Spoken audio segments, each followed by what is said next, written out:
Est-ce que vous sentez cette odeur? Ça sent bon le poireau et je suis en compagnie d'Anna Palfré. Mickaël, bonjour. Bonjour. C'est vous qui avez préparé cette recette. De quoi s'agit-il? Il s'agit d'une fondue de poireaux aux agrumes, à l'orange en fait. D'accord. Vous êtes blogueuse pour un site. L'adresse, c'est quoi? L'adresse c'est www.annikapanika.com. Vous aimez bien le poireau? J'adore le poireau. Et alors comme vous disiez, cette odeur, c'est une de mes odeurs préférées. Le poireau revenu dans du beurre, j'adore. Bon, alors on va pouvoir en parler justement. Je suis en compagnie de Martine Gérardin. Bonjour. Bonjour. Vous êtes journaliste pour Rustica, le Rustica qu'on retrouve chaque semaine en kiosque et aussi sur Internet. Oui, www.rustica.fr. Rustica depuis 1928. Bon, exactement. Guillaume Babs, bonjour. Bonjour. C'est quoi votre métier? Je dirige une ONG qui s'appelle Andes, le réseau des épiceries solidaires. Et pourquoi vous êtes là?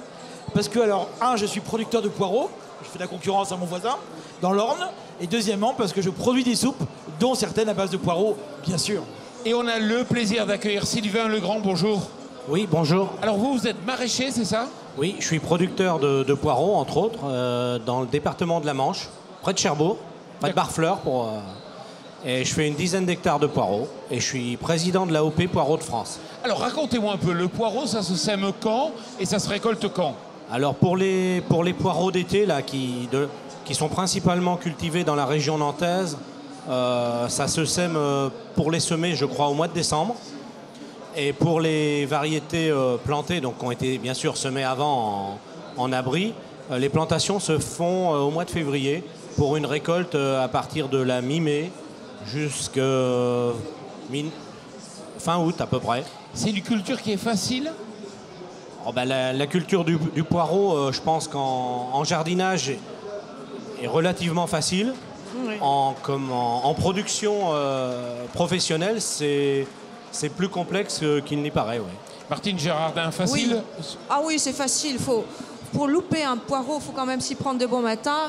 Le poireau pousse à peu près dans toutes les régions de France. Il aime les terres plutôt lourdes. Et c'est vrai qu'au niveau du jardinier amateur, c'est assez facile, même si les professionnels ont des contraintes de production qui sont plus exigeantes. Sylvain Legrand, on en fait partout en France du poireau? Oui, il s'en fait partout en France. La France, c'est le premier pays d'Europe en production de poireaux. Environ 5500 hectares en France, suivi de la Belgique, Allemagne. Et là, l'AOP Poireaux de France que je représente, on représente 1800 hectares, c'est-à-dire à peu près les 3/4 de la production organisée. Mais le problème, c'est qu'il y a du poireau belge qui vient sur les marchés français? Oui, mais il y a peut-être aussi un peu de poireau français des fois qui va à l'export, hein. C'est le marché, mais on est souvent confronté dans la production de poireaux, entre autres, puisque c'est une production qui demande beaucoup de main-d'œuvre, à la concurrence par rapport à la main-d'œuvre qui peut se trouver avec des travailleurs étrangers dans les pays voisins. Donc on est assez demandeur d'une harmonisation européenne. On ne demande pas à payer les gens moins cher, hein. On demande à ce que dans les pays voisins, ils payent correctement les salariés. Voilà. Et Martine, on sera tous. Oui. Il n'y a qu'une variété de poireau ou il y en a plusieurs? Oh, il y en a beaucoup. Il y a 24 variétés de poireaux au catalogue officiel, puisqu'il y en a pour toutes les saisons, en fait. Il y a les poireaux d'automne, d'hiver et de printemps. Et à l'intérieur de ces grandes saisons, il y a beaucoup de variétés différentes adaptées aux régions, au climat. Adaptées au climat. Alors, si vous avez choisi le poireau, c'est pourquoi? Parce que c'est un de mes légumes préférés, qu'on peut manger de tellement de manières différentes. Là, j'ai choisi de vous faire une fondue de poireaux parce que je trouve que c'est un accompagnement qui va très très bien en plus de quelques féculents et qui permet d'être mangé avec toutes sortes de viandes ou des fruits de mer, parce que c'est quand même un top avec les fruits de mer. Et justement, on voit des huîtres là-bas. Ben voilà. Alors, donc ça tombe bien. Les huîtres, a un ami on va avec. tester les poireaux. Comme ils sont cette fois-ci cuits avec de l'orange, ça donne un petit coup d'acidité qui devrait aller très très bien avec les huîtres.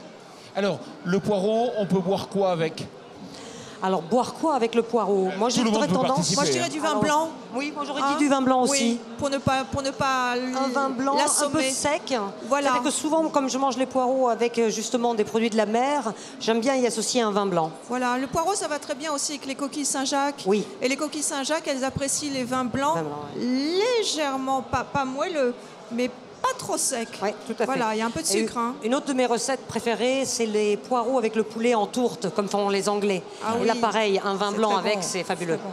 Alors, on va remonter un peu dans le temps. Le poireau, ça nous vient d'où? D'Égypte? Du Ça Moyen-Orient? nous vient de la haute antiquité égyptienne. On commençait déjà à le cultiver à cette période-là. Vous savez que le poireau, c'est la même famille que l'ail et que l'oignon. Donc, bassin méditerranéen, Égypte.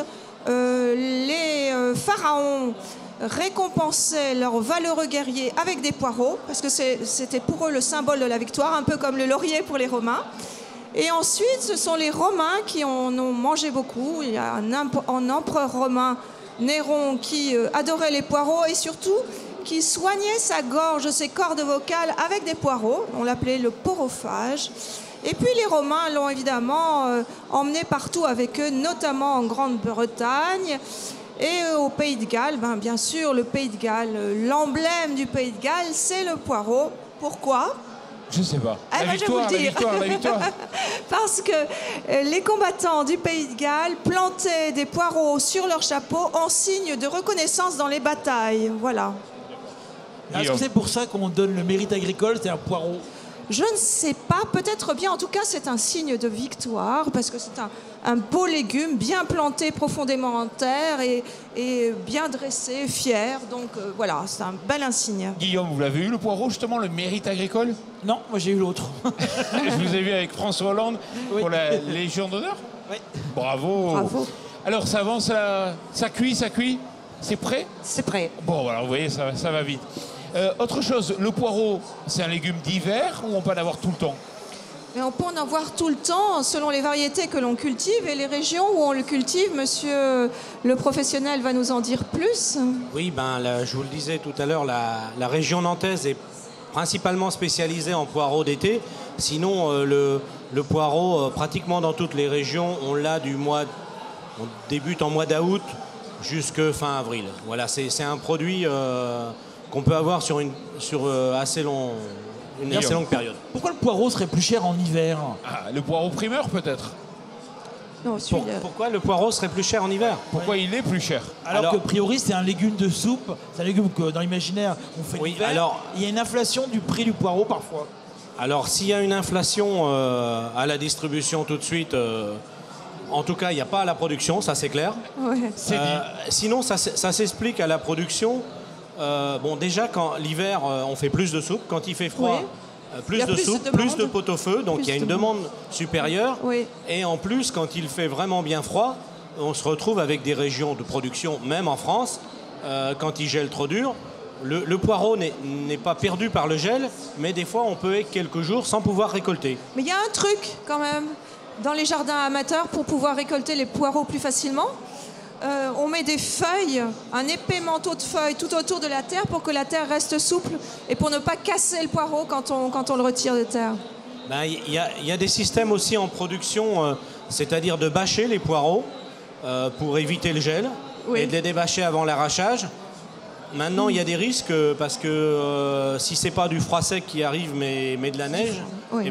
la neige, avec le poids de la neige, écrase les poireaux. Oui. Mais voilà l'explication du pourquoi le prix augmente, c'est qu'il y a plus de demandes et des fois, il y a moins de récoltes. Voilà. Alors, Guillaume Babs, il faut me raconter l'histoire de cette soupe au poireau. Alors, cette soupe au poireau, c'est simple en fait. L'idée, c'est que nous sommes une association qui remet des gens au travail. Et on s'est dit que remettre des gens au travail par de la soupe, c'était quelque chose de très chouette, très valorisant pour les gens.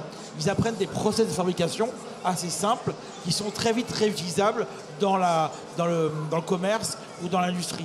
Et donc ces soupes sont fabriquées à Rungis par des gens qui étaient en posture de recherche d'emploi, qui nous sont confiés par Pôle emploi, qui retrouvent du travail très rapidement parce qu'ils suivent un process, ils apprennent les gestes de se laver les mains, d'hygiène.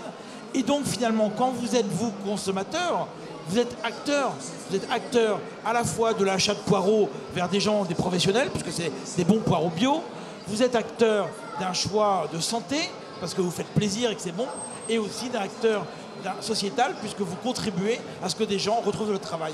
Donc vous pouvez trouver cette soupe chez Monoprix, vous pouvez trouver l'autre chez Carrefour, voilà, mais c'est des soupes fabriquées à Rungis par des gens d'insertion.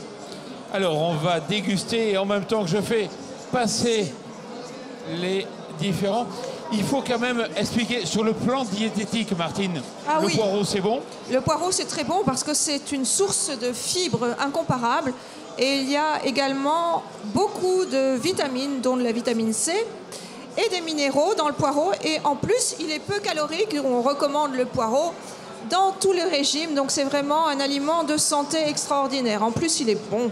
Voilà. Anna, vous confirmez? Je confirme totalement. 100% d'accord? 100%. Bon, ça y est, quelques minutes, c'est fait? Ça y est, quelques minutes, c'est fait. Je les avais pré-coupés avant, très très finement, mais voilà, c'est prêt. Bon, ben en tout cas, nous, on va déguster. Alors, je vous rappelle, effectivement, que vous pouvez retrouver cette recette sur votre blog. annikapanika.com. Voilà, on peut retrouver tous les conseils de culture jardin sur www.rustica.fr et quelques recettes aussi. Et aussi. Le réseau des épiceries solidaires sur www.andes-france.com. Et si on veut savoir plus sur votre exploitation, on a des... ou sur l'AOP, il y a un site internet? Le site de... Pour l'instant, pas? Pour l'instant, c'est surtout que je ne le connais pas de tête comme ça. Bon, mais c'est pas grave du Sur tout. l'exploitation, j'ai pas de site internet et voilà. Ben, on n'a plus qu'à déguster. Et puis, Voilà. moi, je vous retrouve bien sûr demain pour un nouveau légume. Merci beaucoup. Merci à vous. Merci à vous. Merci. Au revoir. Au revoir.